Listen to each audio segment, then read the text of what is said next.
செவ்வாய்க்கிழமை முருகப்பெருமானுக்கு ரொம்பவே உகந்த நாள். செவ்வாய்க்கிழமை நமக்கும் லீவு. ஸோ எங்கே போகலான்னு முடிவு பண்ண போது சிறுவாபுரியா குன்றத்தூர் போகுது.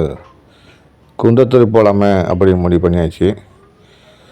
குன்றத்தூர் பார்த்திங்கன்னா சென்னையில் இருக்கிற ஒரு முக்கியமான முருகன் கோவில் சொல்லுவேன். ஏன்னா இந்த குன்றத்தூர் முருகன் கோவில் எதுக்கு ஃபேமஸ்ன்னு எல்லாத்துக்குமே தெரியும்.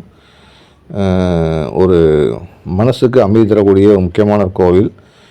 சொல்லப்போனால் இந்த கோயிலில் ஏகப்பட்ட கல்யாணங்கள் திருமணங்கள்லாம் நடக்கும். அந்த வகையில் முருகப்பெருமான் இங்கே திருமண குளத்தில் காட்சியளிப்பார். எல்லாத்துக்கும் அருள் கொடுத்து அன்பை இணைக்கின்ற ஒரு இடம் அப்படின்னு சொன்னால் அது குன்றத்தூராக இருக்கும். மலை ஏறி வந்தீங்கன்னா முருகப்பெருமான் படி ஏறி உங்களுக்கு கை கொடுத்து உதவுவாருங்க தான் ஒரு ஐதீகம். ஒரு படி நீங்கள் எடுத்து வச்சா ஒரு படி அவர் கீழே இறங்கி உங்கள் கைப்பாதம் உங்களுடைய விரல் படித்து அவரே கூட்டு போவார்.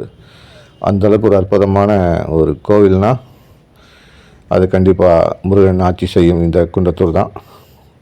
முடிஞ்சால் போய்ட்டு வாங்க. ரெட்டில்ஸ்லேருந்து ஒரு 35 கிலோமீட்டர் தூரத்தில் இருக்குது. வடபழனி எந்த வழியாக இருந்தாலும் நீங்கள் இந்த கோயிலுக்கு வந்தடையலாம்.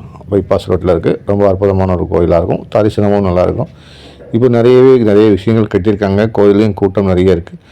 பக்கத்தை சுற்றி மரங்கள் அதிகமாக இருக்கிறனால கோயிலில் இறைவனை கும்பிட்டுட்டு வெளில பேசுவதற்கும் ஒரு உகந்த இடமாக அது இருக்கும்னு சொல்லலாம். அருள் பிரசாதம் முழுமையாக உங்களுக்கு கிடைக்கும். முருகபெருமானுடைய அருள் பிரசாதம் முழுமையாக கிடைக்கும்.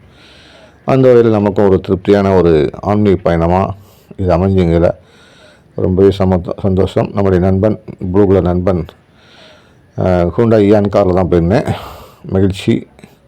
தொடர்ந்து விமானத்தில் எழுந்திருங்கள்.